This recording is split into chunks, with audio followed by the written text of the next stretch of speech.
Mr. Chairman. Initially, I thought that today's hearing related to federal revenues was a nice change of pace, particularly compared to the 19 hearings that we've had in this committee on global warming. As I said last year at our very first hearing concerning tax issues, so I'm quoting myself, Congress should regularly examine tax incentives, just as we should review spending programs to ensure that they're working as intended, end of quote. Unfortunately, as is evident from today's politically oriented hearing title, an objective review of our tax laws isn't what this hearing is all about. As a former chair and ranking member of the Finance Committee, I assure you passing legislation to close loopholes or shut down abusive tax avoidance strategies isn't easy.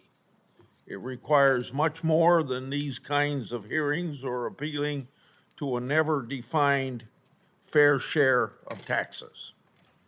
It requires building a bipartisan consensus for action and understanding issues that often can't be boiled down to Wall Street versus Main Street.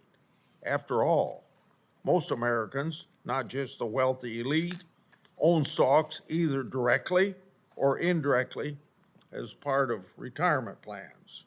I just learned recently that just in the last 10 years, the number of people holding stock has increased from 52% to 62% in just 10 years. Now, I fondly recall working with my friend Senator Baucus to identify and enact bipartisan measures to close abusive tax loopholes regardless of which one of us was chairman of finance.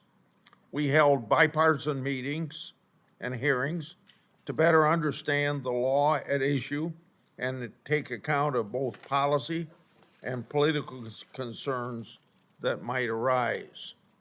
In contrast, I suspect that today's majority will demagogue complex issues and deride Republicans for protecting Wall Street. Well, I've got this news for you. For my colleagues on the left, the reason many of the proposals we're likely to hear about today aren't law is because of Democrat opposition, not Republican opposition. Take carried interest as just one example. Concerns about carried interest became prominent in the 2000s as private equity and hedge funds grew in prominence. In response, Senator Baucus and I called bipartisan hearings to study the issue. However, our review was immediately met with resistance, and not just from those you might expect, because I recall Senator Baucus informing me about strong pushback he received privately from certain Democrats, which ultimately led to shelving a proposal that we were actively considering.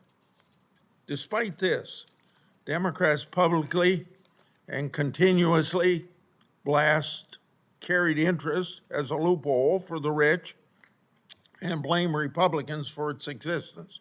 Yet, when they've had full control of the levers of power, they've repeatedly failed to eliminate it. To date, the only legislative action taken to limit the use of carried interest was enacted by Republicans as part of the 2017 tax law.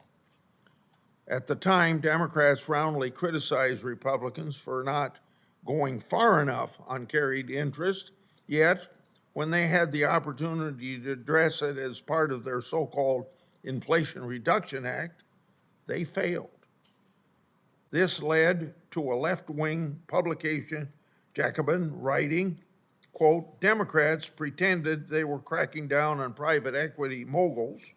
The truth, Dems were actually protecting them, perhaps because private equity firms are major Democratic contributors, end of quote. Carried interest isn't the only area where the majority says one thing but legislates another way. The majority regularly decries corporate handouts and large corporations paying little or no tax, but again, their so-called Inflation Reduction Act proves otherwise. Included in this partisan tax and spending bill are hundreds of billions of dollars in new or expanded tax incentives for favored green companies. The law also includes novel new tax features such as direct pay and transferability that actually makes it easier for corporations, banks, and even private equity firms to pay little or no tax. Thanks to the Inflation Reduction Act and other legislation passed under President Biden and the Democrat majority, corporate tax benefits are now 92% higher than they were under President Trump. That's based on an analysis of Treasury's, our own Department of Treasury's tax expenditure projections. I'm all for examining perceived loopholes and looking for ways to improve the fairness of our tax code. As past chairman of the Finance Committee, I actually got important reforms passed into law. But despite all the hand-wringing, that's not a path my colleagues on the other side are taking. Thank you. I look forward to hearing from our witnesses.